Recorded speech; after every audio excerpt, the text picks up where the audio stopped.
ವಾಣಿಜ್ಯ ತೆರಿಗೆ ಇಲಾಖೆ ನೀಡ್ತಾ ಇರುವ ನೋಟಿಸ್ಗೆ ಸಣ್ಣ ವ್ಯಾಪಾರಿಗಳು ಹೈರಾಣಾಗಿದ್ದಾರೆ. ನೋ ಯುಪಿಐ ಅಭಿಯಾನ ಕೈಗೊಂಡಿದ್ದ ವ್ಯಾಪಾರಿಗಳು ಈಗ ನೇರವಾಗಿ ಪ್ರತಿಭಟನೆ ಹಾದಿ ಹಿಡಿದಿದ್ದಾರೆ. ಇಂದಿನಿಂದ 3 ದಿನ ಬೇಕರಿ, ಕ್ಯಾಂಡಿಮೆಂಟ್ಸ್ ಮಾಲೀಕರು ಪ್ರತಿಭಟನೆ ಮಾಡ್ತಾ ಇದ್ದಾರೆ. ಈ ಮೂಲಕ ವಾಣಿಜ್ಯ ತೆರಿಗೆ ಇಲಾಖೆ ಮತ್ತು ಸರ್ಕಾರಕ್ಕೆ ಬಿಸಿ ಮುಟ್ಟಿಸಲು ಸಣ್ಣ ಉದ್ದಿಮೆದಾರರು ಮುಂದಾಗಿದ್ದಾರೆ. ಕಪ್ಪು ಪಟ್ಟಿ ಧರಿಸಿ ವಾಣಿಜ್ಯ ತೆರಿಗೆ ಅಧಿಕಾರಿಗಳ ವಿರುದ್ಧ ಹೋರಾಟ ನಡೆಸಲಿದ್ದಾರೆ. ಜುಲೈ 25ರಂದು ಅಂಗಡಿಗಳನ್ನು ಬಂದ್ ಮಾಡಿ ಫ್ರೀಡಂ ಪಾರ್ಕ್ನಲ್ಲಿ ಧರಣಿ ನಡೆಸುವುದಕ್ಕೆ ನಿರ್ಧರಿಸಿದ್ದಾರೆ. ಆದರೆ ನಂದಿನಿ ಬೂತ್ಗಳಲ್ಲಿ ಎಂದಿನಂತೆ ಹಾಲಿನ ಉತ್ಪನ್ನಗಳು ಸಿಗ್ತಿದೆ. ವಾಣಿಜ್ಯ ತೆರಿಗೆ ನೋಟಿಸ್ ಪಡೆದವರೇ ಇನ್ಮುಂದೆ ಎಚ್ಚರದಿಂದ ಇರಬೇಕು. ಒಂದ್ ವೇಳೆ ನೀವು ನೋಟಿಸ್ಗೆ ಉತ್ತರ ನೀಡದೇ ಇದ್ರೆ ಜೈಲು ಪಾಲಾಗೋದು ಗ್ಯಾರಂಟಿ ಅಂತ ಹೇಳಲಾಗ್ತಿದೆ. ಅಂಗಡಿ ಬಾಗಿಲಿಗೆ ಬರುವ ಅಧಿಕಾರಿಗಳು ದಿನನಿತ್ಯದ ವಹಿವಾಟಿನ ಬಗ್ಗೆ ಪರಿಶೀಲನೆ ನಡೆಸಲಿದ್ದಾರೆ. ನಿಮ್ಮ ವ್ಯವಹಾರ ಜಿಎಸ್ಟಿ ವ್ಯಾಪ್ತಿಗೆ ಬರುತ್ತಾ? ಜಿಎಸ್ಟಿ ವ್ಯಾಪ್ತಿಗೆ ಬಂದ್ರೆ ದಂಡ ಹಾಗೂ ತೆರಿಗೆ ಬಗ್ಗೆ ಮನವರಿಕೆ ಮಾಡಲಿದ್ದಾರೆ. ಬಳಿಕವೂ ನೀವು ದಂಡ ಕಟ್ತಾ ಇದ್ರೆ ಕಾನೂನು ಕ್ರಮ ಜರುಗಿಸಲಾಗುವುದು ಕಡ್ಡಾಯ ಅಂತ ಹೇಳಲಾಗ್ತಾ ಇದೆ. ಸ್ವತಃ ವಾಣಿಜ್ಯ ತೆರಿಗೆ ಅಧಿಕಾರಿಗಳೇ ಕೇಸ್ ಹಾಕಲಿದ್ದಾರೆ. ಸೆಕ್ಷನ್ 63ರ ಅಡಿಯಲ್ಲಿ ಅಧಿಕಾರಿಗಳು ಕ್ರಮ ಕೈಗೊಳ್ಳಲಿದ್ದಾರೆ. ಸಣ್ಣ ವ್ಯಾಪಾರಿಗಳಿಗೆ ಜಿಎಸ್ಟಿ ಕಟ್ಟೋದಕ್ಕೆ ನೋಟಿಸ್ ನೀಡಿರೋದು ವ್ಯಾಪಾರಸ್ಥರನ್ನ ಕಂಗೆಡಿಸಿದೆ. ಹೀಗಾಗಿ ವ್ಯಾಪಾರಿಗಳ ನೆರವಿಗೆ ರಾಜ್ಯ ಬಿಜೆಪಿ ಸಹಾಯವಾಣಿ ಆರಂಭಿಸಿದೆ. ರಾಜ್ಯ ಬಿಜೆಪಿ ಆರ್ಥಿಕ ವಿಭಾಗದ ಮುಖ್ಯಸ್ಥ ಪ್ರಶಾಂತ್ ಜಿಎಸ್ ನೇತೃತ್ವದ ಟೀಮ್ ರಚನೆ ಮಾಡಲಾಗಿದೆ. ಸಹ ಸಂಚಾಲಕರಾಗಿ ಜಿವಿ ಕೃಷ್ಣ ಮೇಲುಸ್ತುವಾರಿಯಲ್ಲಿ ಸಹಾಯವಾಣಿ ಶುರು ಮಾಡಲಾಗಿದೆ. ಸೋಮವಾರದಿಂದ ಹೆಲ್ಪ್ಲೈನ್ ಪ್ರಾರಂಭವಾಗಿದ್ದು 2 ದಿನಗಳಲ್ಲಿ ಸುಮಾರು 500ಕ್ಕೂ ಹೆಚ್ಚು ಕರೆಗಳು ಬಂದಿವೆ.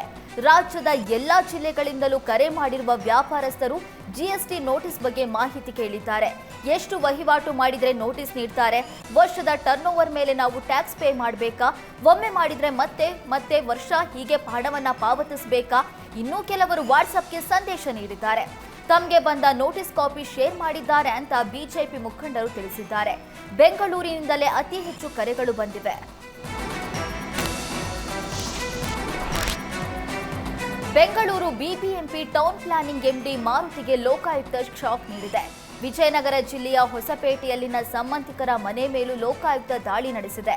ಮಾರುತಿಗೆ ಸೇರಿದ ಬೆಂಗಳೂರಿನ ಮನೆ ಹಾಗೂ ಹೊಸಪೇಟೆ ತಾಲೂಕಿನ ಕಡಿರಾಂಪುರ ಗ್ರಾಮದಲ್ಲಿರುವ ಅತ್ತೆಯ ಮನೆಯ ಮೇಲೆ ಲೋಕಾಯುಕ್ತ ದಾಳಿ ನಡೆಸಿ ಪರಿಶೀಲನೆ ನಡೆಸಿದೆ.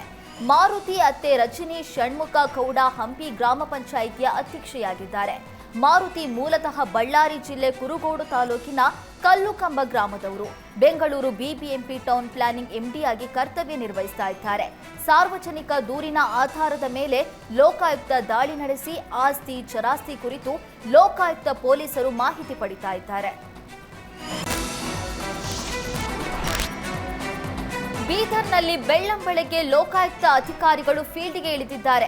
ಅಕ್ರಮ ಆಸ್ತಿ ಗಳಿಕೆ ಆರೋಪ ಹಿನ್ನೆಲೆಯಲ್ಲಿ ಆರೋಗ್ಯ ಮತ್ತು ಕುಟುಂಬ ಕಲ್ಯಾಣ ಇಲಾಖೆಯ ಅಧಿಕಾರಿಗಳ ನಿವಾಸದ ಮೇಲೆ ಲೋಕಾಯುಕ್ತ ದಾಳಿ ನಡೆಸಿದೆ. ಬೀದರ್ನ ಜೈಲ್ ಕಾಲೋನಿಯ ಎಸ್ಬಿಪಿ ನಗರದ ಸುನಿಲ್ ಕುಮಾರ್ ಚಂದ್ರಪ್ರಕಾಶ ಪ್ರಭಾ ನಿವಾಸದ ಮೇಲೆ ದಾಳಿ ನಡೆಸಿ ಪರಿಶೀಲನೆ ಮಾಡಿದ್ದಾರೆ. ಸುನಿಲ್ ಕುಮಾರ್ ಆರೋಗ್ಯ ಮತ್ತು ಕುಟುಂಬ ಕಲ್ಯಾಣ ಇಲಾಖೆಯ ಇಂಜಿನಿಯರ್ ಆಗಿದ್ದಾರೆ. ಕಲಬುರಗಿ ಜಿಲ್ಲೆಯ ಇಂಜಿನಿಯರ್ ವಿಭಾಗದಲ್ಲಿ ಕರ್ತವ್ಯ ನಿರ್ವಹಿಸ್ತಾ ಇರುವ ಸುನಿಲ್ ಕುಮಾರ್ ಕಚೇರಿ ಹಾಗೂ ನಿವಾಸದ ಮೇಲೆ ದಾಳಿ ನಡೆಸಿದ್ದಾರೆ. ಲೋಕಾಯುಕ್ತ ಡಿವೈಎಸ್ಪಿ ಹನುಮಂತರಾಯ್ ನೇತೃತ್ವದಲ್ಲಿ ದಾಳಿ ನಡೆಸಿ ದಾಖಲೆ ಪರಿಶೀಲನೆ ನಡೆಸ್ತಾ ಇದ್ದಾರೆ.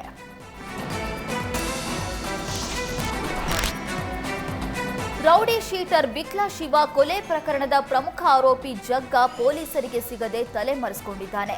ಪ್ರಕರಣದ A1 ಜಗ್ಗ ಇದುವರೆಗೂ ಪತ್ತೆಯಾಗಿಲ್ಲ. ಇದರಿಂದಾಗಿ ಜಗ್ಗನಿಗಾಗಿ ಪೊಲೀಸರು ಶೋಧ ಚುರುಕುಗೊಂಡಿದೆ. ಇದರ ಬೆನ್ನಲ್ಲೇ ಈಗ ಕೊಲೆ ಪ್ರಕರಣದ ಮಾಸ್ಟರ್ ಮೈಂಡ್ ಜಗ್ಗನಿಗಾಗಿ ಬಂಧನಕ್ಕಾಗಿ ಲುಕ್ಔಟ್ ನೋಟಿಸ್ ಅನ್ನು ಜಾರಿ ಮಾಡಲಾಗಿದೆ. ದೇಶದ ಎಲ್ಲ ಏರ್ಪೋರ್ಟ್, ರೈಲ್ವೆ ನಿಲ್ದಾಣ, ಬಸ್ ನಿಲ್ದಾಣ ಸೇರಿದಂತೆ ಎಲ್ಲಾ ಕಡೆ ಲುಕ್ಔಟ್ ನೋಟಿಸ್ ಅಂಟಿಸಲಾಗಿದೆ. ಆರೋಪಿ ಕಂಡ ಕೂಡಲೇ ಮಾಹಿತಿ ನೀಡುವಂತೆ ನೋಟಿಸ್ ಬಿಡುಗಡೆ ಮಾಡಲಾಗಿದೆ.